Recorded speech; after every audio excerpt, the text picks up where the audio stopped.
बिस्मिल्लाहिर्रहमानिर्रहीम। आज हम इस्तिलाहात हदीस की बड़ी ही ज़बरदस्त और अहम किताब का तारुफ करवाने जा रहे हैं।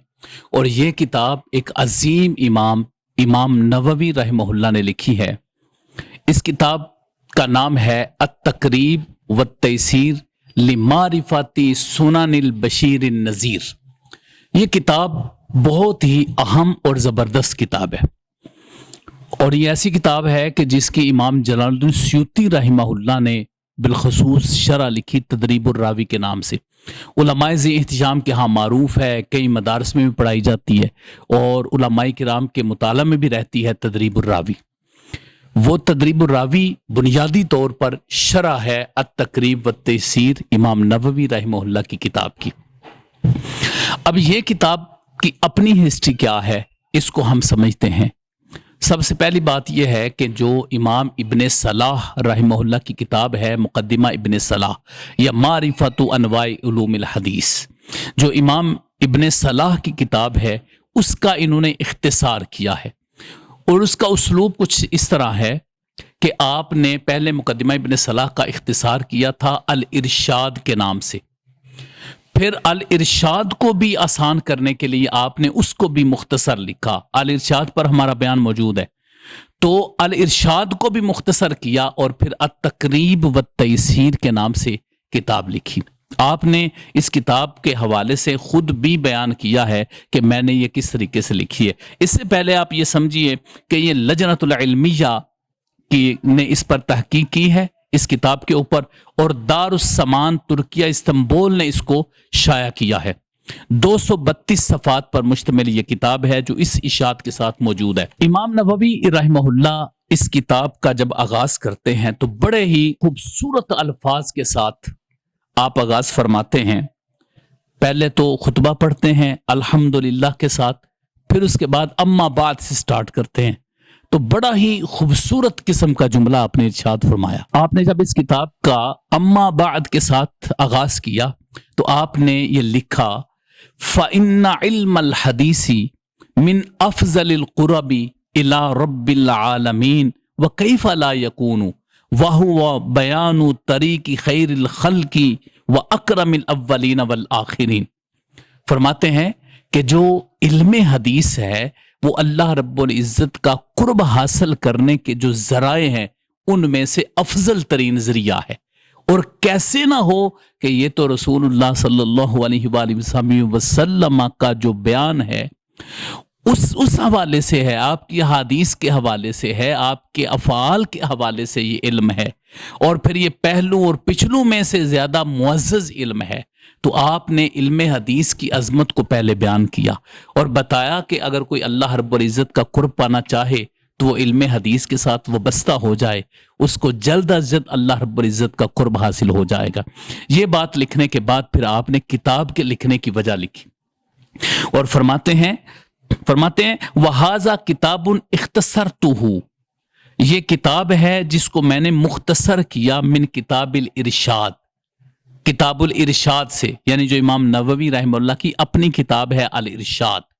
आप फरमाते हैं कि मैंने उससे इस किताब को मुख्तसर किया। अल्लज़ी इख्तसरतुहु मिन उलूमिल हदीस लिशेख अल इमाम अल हाफिज अल मुत्तक़िन अल मुहक्किक अबी आमिर उस्मान इब्न अब्दुर रहमान अल मारूफ बि इब्न सलाह। आप फरमाते हैं कि मैंने पहले मुकद्दिमा इब्ने सलाह को मुख्तसर किया, उससे अपनी इरशाद लिखी, फिर इरशाद को मुख्तसर किया तो अपनी ये किताब तक़रीब व तयसीर लिखी। ये आपने इस हवाले से फिर फरमाया उबालिगु फीहिल इख्तिसार इंशाअल्लाह अज़ीज़। फरमाते हैं कि मैं इसमें और ज़्यादा इख्तिसार लेकर आऊँगा।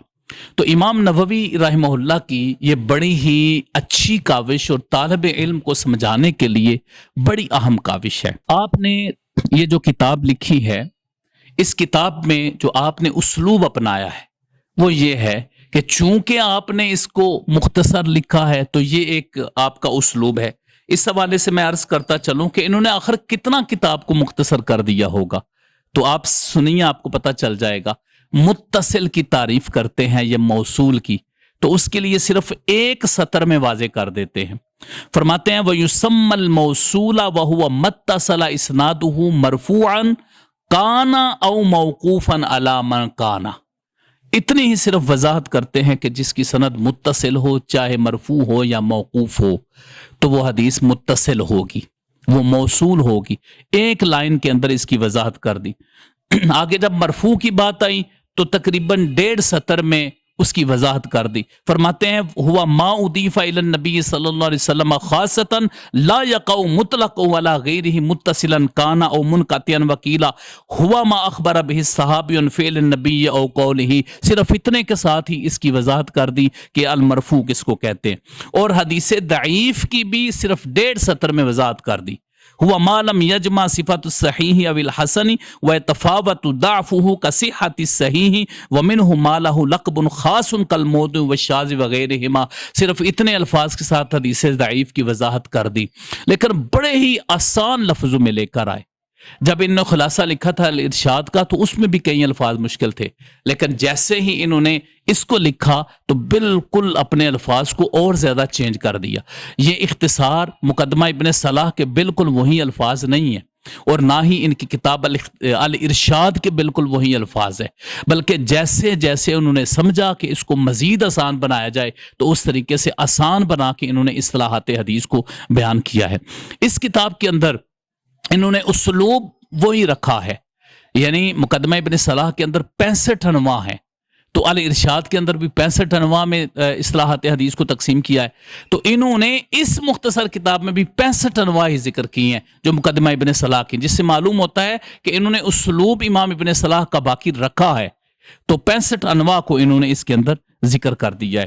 پھر اس کے بعد جو انہوں نے طریقہ کار اختیار فرمایا ہے وہ یہ ہے کہ آپ نے بالکل جو فرق رکھا ہے وہ بالکل ایسے نہیں کیا کہ سیم وہی الفاظ جو مقدمہ ابن صلاح کے تھے ان کو ذکر کر دیا جائے، یا الارشاد کے بالکل سیم اسی طرح کے الفاظ ہیں تو ان کو ذکر کر دیا جائے، ایسا نہیں کیا۔ جیسے جیسے آپ کو معلوم ہوا، محسوس ہوا کہ یہاں طالب علم کے لیے الفاظ کو اس طرح آسان کرنا زیادہ ضروری ہے تو آپ نے اسی طرح ہی آسان کیا۔ ہاں، کسی کسی مقام پر آپ نے ایسا بھی کیا کہ امام ابن صلاح سے اختلاف بھی کیا، یا کہیں ایسا ہوا کہ اپنی رائے ذکر کی، اور جہاں پر اپنی رائے ذکر کی وہاں پر لفظ قلتو کا اضافہ کر دیا۔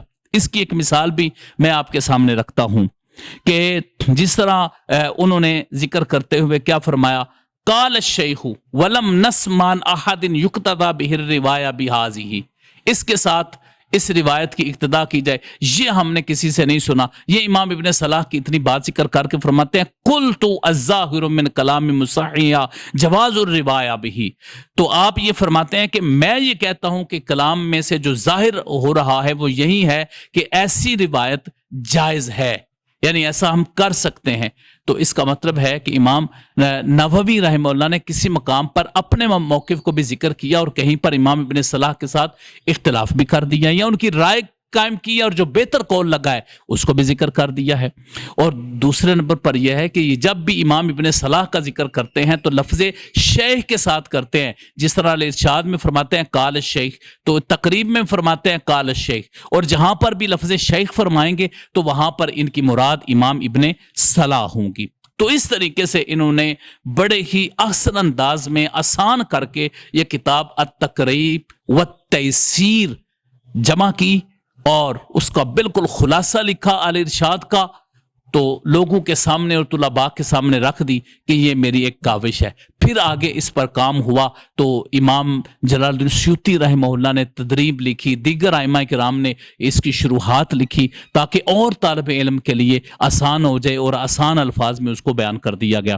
اللہ رب العزت امام نووی رحمہ اللہ کی جو عظیم خدمات ہے حدیث پاک پر، چاہے وہ صحیح مسلم کی شرح ہو، چاہے وہ الارشاد کتاب ہو، چاہے وہ التقریب ہو، اللہ رب العزت ان کو بہترین اجر عطا فرمائے اور ہمیں بھی حدیث پاک کی خدمات کی توفیق عطا فرمائے، آمین یا رب العالمین۔ وصلی اللہ علی حبیبہ سیدنا محمد وآلہ وسلم۔